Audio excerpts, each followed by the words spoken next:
오늘 수요예배 오신 여러분 모두에게 하나님께서 특별히 여러분의 마음을 열어주셔서 이 시대를 살아가는 여러분을 사랑하시는 하나님의 음성이 여러분의 귀에 들려지게 되기를 주님의 이름으로 축복합니다. 우리 마태복음은 하나님 나라의 왕으로 오신 예수님에 대한 이야기를 한다라고 말씀드렸죠. 그래서 예수님이 내 인생의 왕이 되셔서 나를 통치하는 것이 하나님 나라이고, 하나님 나라 백성들은 하나님의 법을 따라서 살아갈 때 가장 안전하고 복된 인생을 살 수 있다. 그런데 하나님의 나라의 백성들이 살아가는 삶과는 전혀 상관없는 하나님이 가장 싫어하는 삶이 있는데 그게 바로 외식이라고 예수님이 지금 비판하고 있는 것입니다. 그래서 우리가 이 마태복음 23장에서는 외식하는 서기관과 바리새인들에게 화가 있을 것이라는 내용의 말씀을 지금 전하고 있습니다. 그래서 지난주 같은 경우에는 왜 이 바리새인과 서기관들이 화를 당하느냐? 그들은 악한 영향력 때문이다. 자신들도 지옥 가지만 다른 사람들도 지옥으로 끌고 가는 그 영향력 때문에 이 사람들은 화가 있다, 이렇게 말씀을 드렸습니다. 뿐만 아니라 이들은 제단으로 맹세하는 것은 지키지 않아도 되지만 제단 위에 있는 예물로 가지고 맹세를 하면 꼭 지켜야 된다, 이렇게 말함으로써 이 사람들은 하나님보다 돈을 더 사랑하는 죄를 짓는 그런 외식하는 자였다, 이 이야기를 하고요. 뿐만 아니라 이런 하루살이 같은 작은 것은 잘 걸러내면서 실제로 낙타는 삼키는 그런 악한 자들이었다, 이렇게 말하는데, 이걸 아주 쉽게 이야기하면 이런 것입니다. 우리가 교회 와서 주일 성수도 잘하고 11조도 잘하고 그리고 뭐 여러 가지도 기도도 잘하고 새벽 기도도 오고 이러면서 다른 데 가서는 바람 피우는 겁니다. 이게 바로 하루 살리는 걸러내고 낙타는 삼키는 외식하는 자의 죄라, 이렇게 이야기하는 거거든요. 그러니까 여러분 가만히 생각해 보면 이 죄가 누구의 죄겠습니까? 말씀을 가만히 들어보니까 내 죄인 거예요. 우리의 죄인 거예요. 그래서 우리가 이 말씀을 들으면서 정말 하나님이 싫어하는 이 외식은 벗어 던져야 되겠다. 근데 오늘 이제 성경 본문은 또 이 외식하는 자들에 대한 화가 있을 거라는 두 번째 이야기를 우리에게 들려주는 거죠. 그래서 여러분 23장에 보면 7가지 화가 나오는데, 오늘 읽어드린 이 성경 본문을 통해서 그러면 우리가 진짜 하나님 나라의 백성이라면 이 화를 당하는 외식하는 자의 삶을 살아서는 안 되지 않겠습니까? 그러니까 하나님이 우리에게 이런 말씀을 주시는 이유는 야, 너희들 망한다, 이 이야기를 하려는 것이 아니라 너희들은 이렇게 살지 않고 내가 너희에게 주고 싶어하는 하늘의 복을 받았으면 좋겠다는 게 아버지의 마음이 아니겠습니까? 여러분들은 예수 믿고 하나님의 자녀인 줄로 믿습니다. 그럼 하나님의 자녀다운 삶을 살아가는 것입니다. 그러니까 외식을 버리는 거죠. 그러니까 오늘 성경 본문에서 우리에게 말하고 있는 이 사람들이 왜 이렇게 하나님께 화를 당하느냐, 이들이 범한 외식이 도대체 뭐냐? 그랬을 때 첫 번째는 우리에게 이렇게 말하고 있는 것입니다. 우리 다 같이 한번 읽어볼까요? 바리새인과 서기관들이 화를 당하는 이유는 겉과 속이 다른 삶을 살았기 때문이다. 자, 오늘 성경 본문에 두 가지 예를 들죠. 하나는 뭔가 아주 겉이 깨끗한 대접이 있는데 그 대접 안에 온갖 더러운 탐욕과 나쁜 것들이 다 들어있다, 이 말이죠. 또 하나는 뭔가 하면 무덤이 있는데 회치를 한 무덤이라는 거예요. 그 겉으로 보기에는 너무 아름다운데 그 뚜껑을 열어보면 그 안에 시체가 들어있다, 그 말이죠. 그러니까 이걸 이야기하면서 이 바리새인과 서기관의 신앙생활이 이와 같다, 이렇게 이야기하는 것입니다. 아주 쉽게 우리말로 이해하면 겉과 속이 다르다. 쉽게 이야기하면 겉으로는 거룩한데 안에 들어가 보면 막 도저히 쳐다볼 수 없을 만큼 더러운 죄가 가득한 이 사람들이 서기관과 바리새인들이었다는 거예요. 그런데 여러분, 이런 사람들이요, 사람은 속일 수 있었어요. 그런데 불꽃 같은 눈으로 지켜보시는 하나님을 속일 수는 없었다, 그 말입니다. 이게 우리에게 던지는 도전이 있다, 그 말이죠. 여러분, 우리가 신앙생활 할 때 사람은 속일 수 있어요. 저도 목사지만 여러분을 얼마든지 속일 수 있어요. 여러분, 제가 거룩해 보입니까? 거룩해 보이지 않습니까? 좀 잘 이야기해 주세요. 나 그렇게 보이잖아요, 그죠? 그런데 실제적으로 나와 한 달을 같이 살고 나면 우리 교회 안 나오실 분도 생길 수 있어요. 와, 목사님 진짜 저런 줄 몰랐다, 이렇게. 그게 왜 그런가 하면 우리가 겉과 속이 다른 인생을 살아가기 때문에 그런 거예요. 우리는 누구나 다 이런 죄에 빠지기가 쉬운 인생이라는 걸 우리에게 말하는데, 그럼 우리가 이제 이런 말씀을 보면서 생각해 보는 게 뭔가 하면, 그렇다면 나는 이런 죄에 빠지지 않기 위하여 나를 돌아보는 삶이 필요하다, 이 이야기예요. 여러분의 겉과 속이 다르지 않고, 그래서 겉이 거룩하면 속도 거룩하고, 다시요, 겉이 거룩하면 속도 거룩하고, 속이 아름다우면 겉도 아름답고, 그런 믿음의 길을 걸어가자, 이런 뜻이죠. 네, 예레미야 17장 9절과 10절을 한번 보십시오. 만물보다 거짓되고 심히 부패한 것은 마음이라 누가 능히 이를 알리오마는. 같이 읽어볼까요? 나 여호와는 심장을 살피며 폐부를 시험하고 각각 그의 행위와 그의 행실대로 보응한다. 하나님이 뭘 보시는 분이라는 거예요? 우리의 심장과 폐부, 눈에 보이지 않는 그 영역을 보신다 그 말이죠. 그러니까 우리 신앙사는요, 사람 앞에 사는 게 아니고 누구 앞에 사는 거죠? 하나님 앞에 사는 거예요.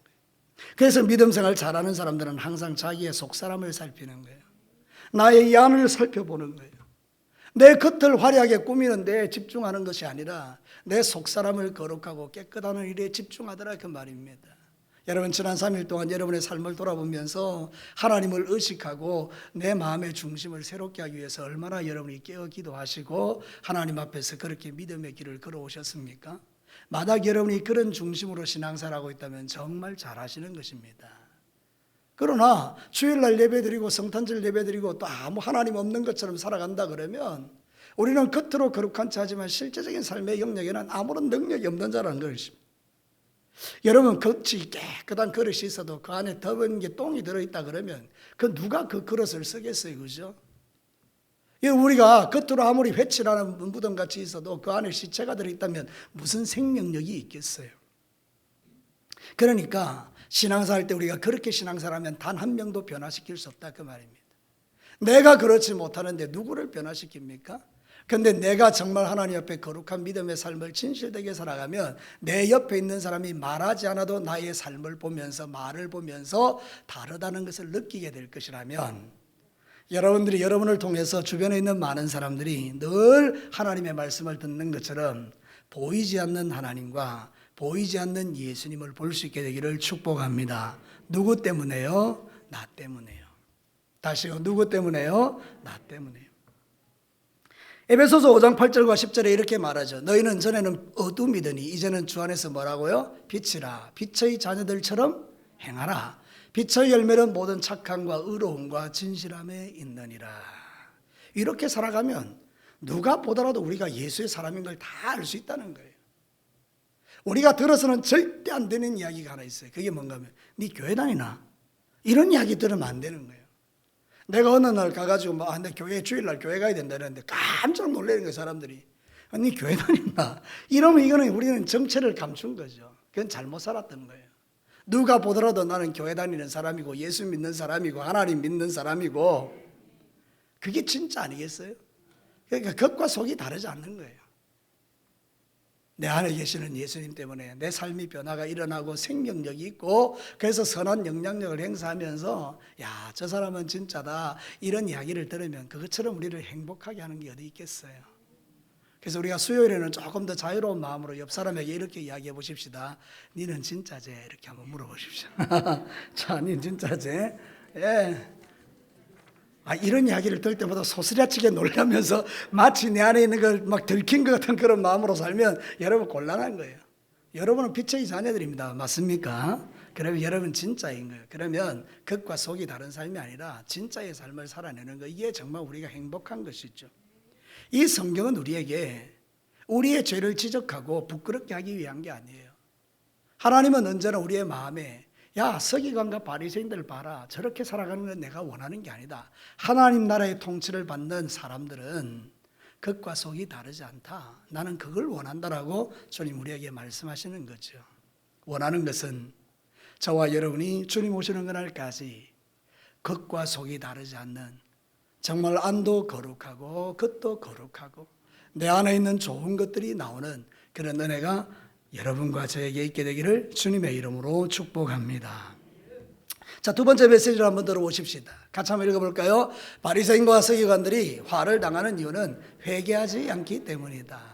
여러분, 오늘 이 성경 본문에 보면 참 기가 막힌 이야기가 하나 있습니다. 29절과 30절에 서기관과 바리새인들의 이야기를 한번 보십시오. 화 있을 진저 외식하는 서기관들과 바리새인들이여, 너희는 선지자들의 무덤을 만들고 의인들의 비석을 꾸미며 이르되, 같이 한번 읽어보십시오. 만일 우리가 조상 때에 있었더라면 우리는 그들이 선지자의 피를 흘리는데 참여하지 아니하였으리라 하니. 자, 지금부터 눈을 동그랗게 뜨고 저를 한번 쳐다보십시오. 이 서기관과 바리새인들이 지금 겉과 속이 다른 더러운 인생의 삶을 살아가면서 뭐라고 이야기하는가 하면, 자기들이 역사적으로 볼 때 자기들의 선배들이 선지자를 죽이고 의인들을 죽였단 말이에요.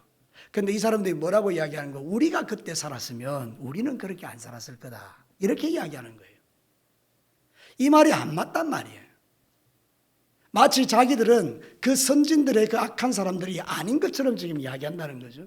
그런데 예수님은 지금 그들에게 뭐라고 말합니까? 화 있을진저 외식하는 서기관과 바리새인이라고 그들의 죄를 지금 지적하고 있는 거 아닙니까? 그러니까 이 사람들 지금 뭘 안 하는 겁니까? 회개를 안 하는 거예요. 회개. 죄를 깨닫지 못하니 회개할 수 없는 거예요.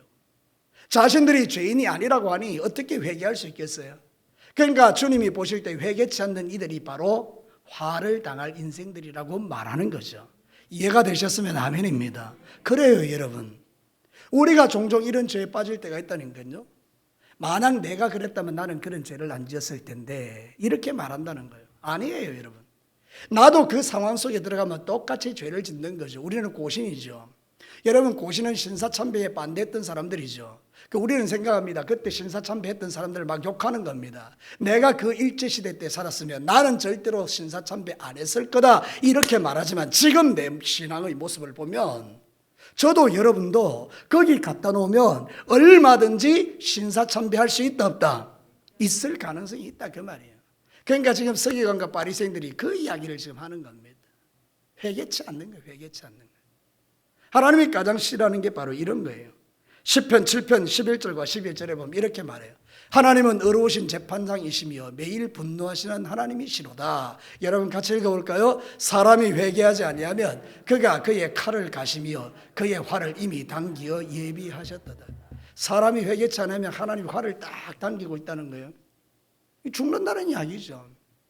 얼마나 무서워요, 그죠? 그러니까 여러분, 이 회개라는 것은 정말 귀한 겁니다. 회개한다는 것은 곧 생명을 얻는 거예요.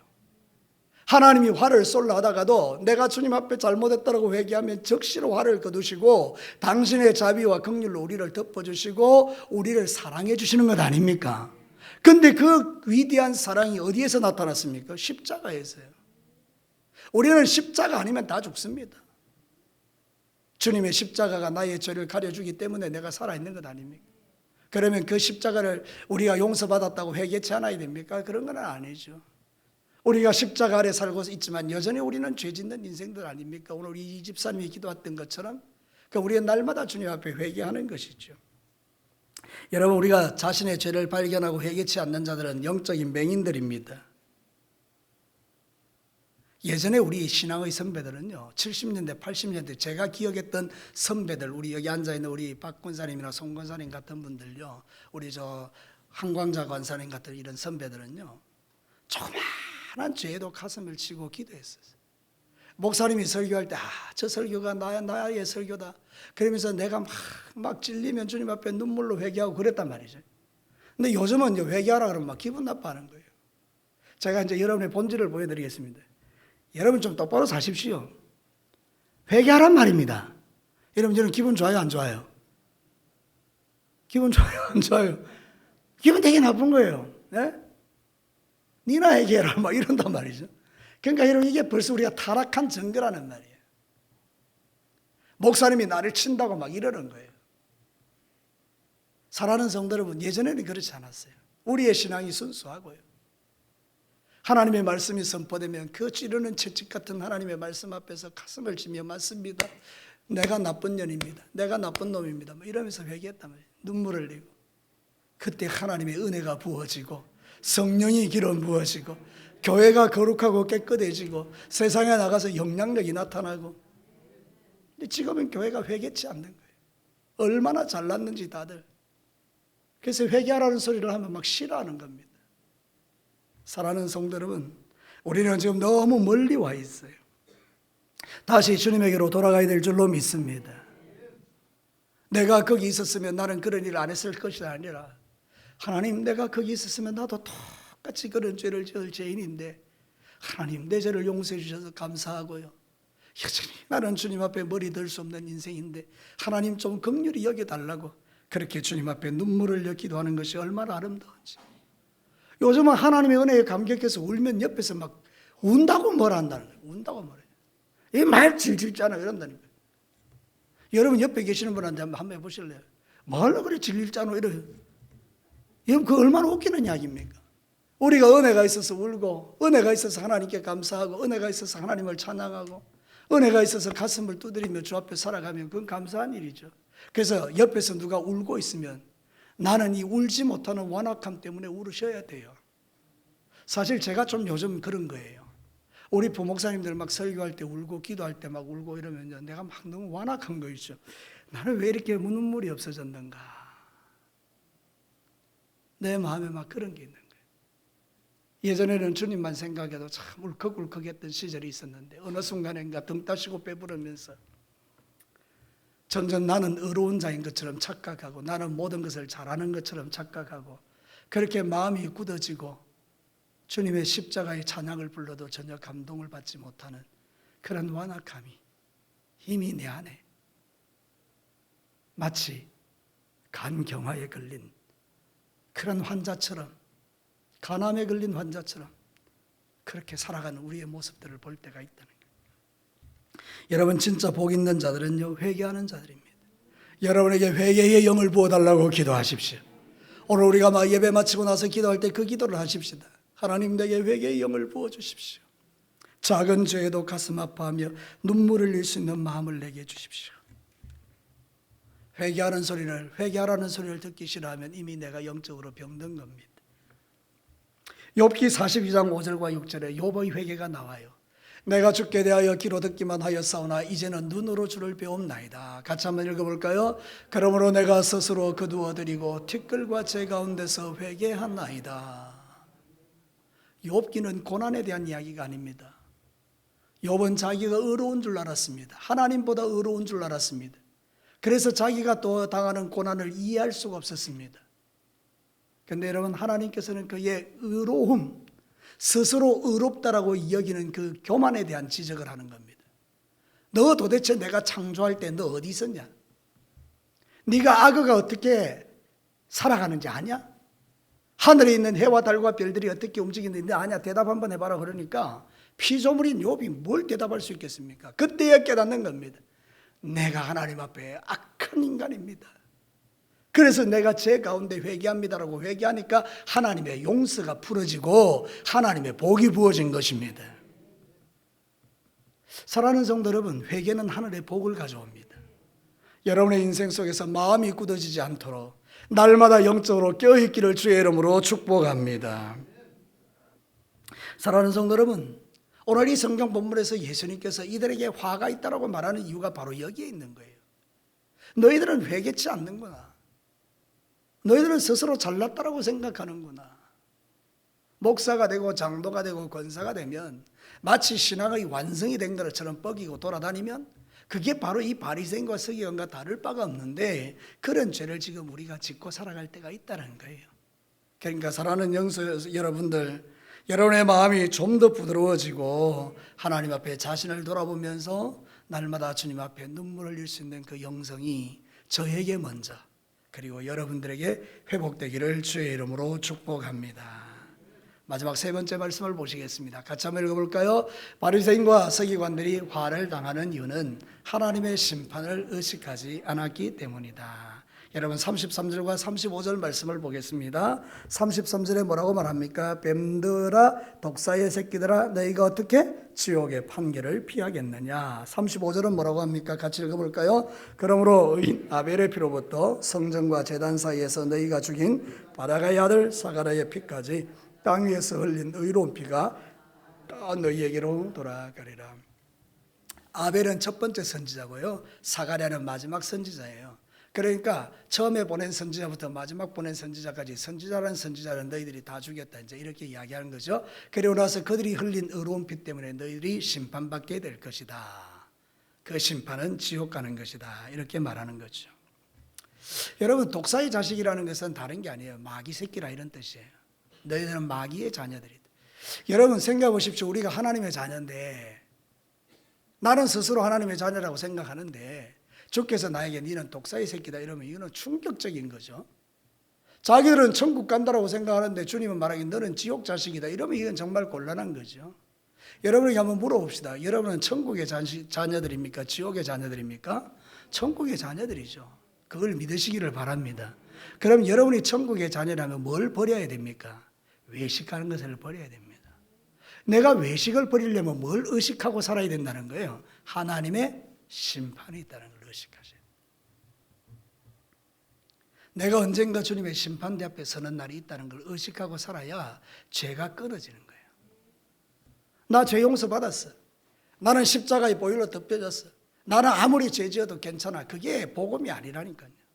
진짜 복음은 하나님의 심판을 의식하며 사는 자들이에요. 그래야 예수님이 십자가에 죽은 그 은혜가 크게 느껴지는 거예요. 여러분이 진짜 지옥 가야 되는데 내 자신의 삶을 돌아보면 말과 행실이 지옥 갈 죄인으로 딱 맞는데 이 지옥에 가지 않도록 하신 하나님의 그 십자가의 보혈이 얼마나 놀랍고 크냐 말입니다. 그러니까 그저 주님 앞에 감사한 것밖에 없으니까 원망 불평은 사라지고 찬송이 넘쳐나고 다른 사람을 섬기고 사랑하는 사람으로 바뀌어지는 게 당연하죠. 하나님의 큰 은혜를 입었으면 사람이 변화되는 건 당연한 거죠. 믿으시면 아멘입니다. 그래서 여러분 진짜 하나님 앞에 여러분이 하지 말아야 될 게 뭔가 양심에 화인 맞은 자같이 살면 안 된다는 거예요. 히브리서 10장 26절과 27절에 참 무서운 말씀이 있어요. 우리가 진리를 아는 지식을 받은 후 짐짓 죄를 범한 적 다시 속지 않은 죄사가 없고 오직 무서운 마음으로 심판을 기다리는 것과 대적하는 자를 태울 맹렬한 불만이 있으리라. 이 말이 뭔가 하면 여러분 우리가 막 진짜 나는 당연히 천국 가 이러고 지 마음대로 삶을 살아가는 그 사람 진짜 예수쟁이가 아니라는 거예요. 진짜 예수쟁이는 작은 죄 앞에서도 고백하잖아요. 여러분 거짓말하고 나도 괜찮습니까? 여러분이 남에게 욕하고 나도 괜찮습니까? 여러분 다른 사람을 비판하고 나면 여러분 마음이 편안합니까? 만약 여러분이 그게 재밌고 즐겁고 신나면 여러분은 양심에 화인 맞은 자들입니다. 여러분 신앙생활 할 때 말이죠. 어디 가서 여러분 자랑 한번 했어요. 너무 신나고 즐겁고 재밌습니까? 여러분 하나님의 사람들은요. 그렇게 막 자랑하고 돌아오면 뭔가 공허해요. 왜냐하면 내가 또 내 자랑했구나. 하나님 자랑해야 되는데 그런 마음의 찔림을 안 받으십니까? 그게 정상이라는 거예요. 다른 사람을 막 욕했어요. 같이 재밌게 즐겁게 막 1시간 동안 욕했어요. 그러고 나면 1시간은 회개할 수 있어야 되죠. 1시간 욕했는데 1시간 회개해야지. 그럼 다시는 안 그럴 거 아니에요. 그래서 어떤 분이 그런 이야기 했어요. 진짜 회개를 하면요 죄를 안 짓는다는 거예요. 그 회개가 너무 힘들기 때문에 우리는 입으로만 회개하잖아요. 그죠? 그래 너무 쉽죠. 하나님 잘못했습니다 용서해 주십시오. 그러니까 죄 짓기가 너무 쉽죠. 그런데 자신의 가슴을 치면서 마음을 쥐어 뜯으면서 내가 죄를 지었다고 마음에서 1시간 동안 울면서 그 죄를 한번 애통하고 회개하면 그 죄 짓고 싶겠습니까? 안 짓죠. 그러니까 우리가 회개를 좀 더 다른 측면에서 한번 생각해 봐야 돼요. 너무 죄 짓는 걸 쉽게 생각한다는 거예요. 하나님의 심판이 있습니다. 우리가 무슨 무익한 말을 해도 하나님의 심판을 받거든요. 그래서 다윗은 말합니다. 내 입술에 뭐를 세워달라고 하죠? 파수꾼을 살아야 돼요. 알기는 찰떡같이 합니다. 우리가 너무 찰떡같이 합니다. 살기는 삽니다. 자, 시편 141편입니다. 한번 보도록 하죠. 3절과 4절 같이 읽어볼까요? 여호와여 내 입에 파수꾼을 세우시고 내 입술에 문을 지키소서. 내 마음이 악한 일에 기울여 죄악을 행하는 자들과 함께 악을 행하지 말게 하시며 그들의 진수성찬을 먹지 말게 하소서.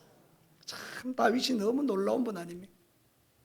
내 입술에 파수꾼을 세우시고 악한 자들과 함께 그 악을 나누지 않게 해달라고. 참 이 다윗이 참 겸손하고 아름다운 사람이죠. 오늘 이 성경 본문이 가르치는 진리가 그래요. 왜 이 바리새인과 서기관이 이렇게 화를 받느냐? 그것은 하나님의 심판을 의식하지 않았기 때문에. 예수님은 말합니다. 너희들은 반드시 이것으로 인하여 심판받게 될 것이다. 우리가 신앙생활 할 때 정말 조심해야 될 부분이 바로 이런 부분이라는 걸 기억하고 하나님 앞에 자신을 쳐서 복종하고 항상 주님의 심판대를 의식하면서 믿음의 길을 한 걸음 한 걸음 걸어가다 보면 어느 사이인가 내 인격이 변하고 삶이 변하고 나를 통해서 그리스도의 향기가 드러나고 원수 마귀가 한 길로 왔다 7길로 도망하고 사단의 그 어둠이 다 떠나가 버리고 빛 가운데 사는 행복을 누리고 신앙생활이 즐겁고 행복하고 무슨 일을 만나도 자빠지고 넘어지지 않고 너무너무 멋지지 않습니까? 그런 신앙생활 하시기를 주의 이름으로 축복합니다. 말씀을 마치겠습니다. 여러분, 바리새인과 서기관들이 화를 당하는 이유가 뭐냐? 첫 번째는 겉과 속이 다르기 때문입니다. 그럼 주님이 우리에게 말하는 건 뭐냐면 네 겉이나 속이나 같았으면 좋겠다. 바리새인들이 화를 당하는 이유가 뭐냐? 회개하지 않기 때문이에요. 우리는 철저하게 내 삶을 회개하고 주님 앞에 가까이 가는 이 삶의 회복이 이 시대에 필요하다는 거예요. 회개하라는 소리를 즐거워하셔야 된다. 우리의 죄를 지적해주는 말씀 앞에 주여 내가 맞습니다 죄인이라고 고백할 수 있어야 되지, 그 말을 기분 나쁘게 생각하면 양심의 화인을 맞은 자라니까요. 그럼 세 번째, 왜 화를 당하느냐? 하나님의 심판을 받는다는 거예요. 하나님의 심판을 의식하고 살아야 되죠. 여러분, 신앙생활 할 때 이제는 이 중심을 가지고 하나님 나라의 백성으로서 그렇게 하루하루를 승리하며 살아가시기를 주님의 이름으로 축복합니다. 우리 같이 한번 기도하겠습니다.